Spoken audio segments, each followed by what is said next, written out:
Which are usually really tough areas to negotiate with Japan, aren't they? Exactly. Those have historically been the most sensitive sectors.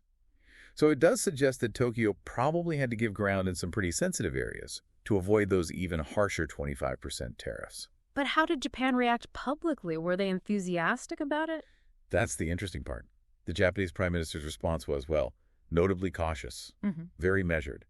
He basically said their negotiator had the details, they'd look them over carefully before responding officially. And he specifically emphasized that their, quote, main concern are the interests of the nation.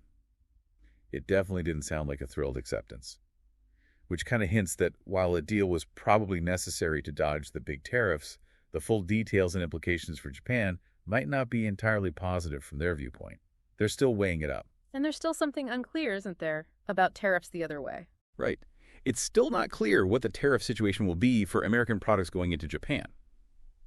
So, a pretty significant piece of the puzzle, that sort of reciprocal access part, seems to be obscured, which could mean there's potential for more friction down the road or maybe more negotiations to come. Wow, okay. We have certainly covered a huge amount of ground today, from the shifting realities and conflict zones to Russia's big naval power plays, even into that almost sci-fi world of military tech. Yeah. All before trying to untangle a pretty complex international trade deal.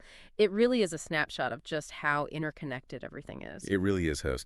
This deep dive, I think, has shown us just how quickly geopolitics, technology, economic forces, how they all weave together and shape the world pretty much in real time. So what does all this mean for you listening in? Maybe consider this. In an age where information just flies around instantly and tech is advancing at this crazy pace, how do we actually tell truth from narrative, especially when the stakes are so incredibly high? A crucial question. And how do we even prepare for a future that's being shaped by innovations that are blurring the lines between science fiction and reality? You know, from cyborg insects to potentially autonomous weapon systems. Yeah? Lots to think about. Keep exploring, keep asking questions, and keep diving deep with us.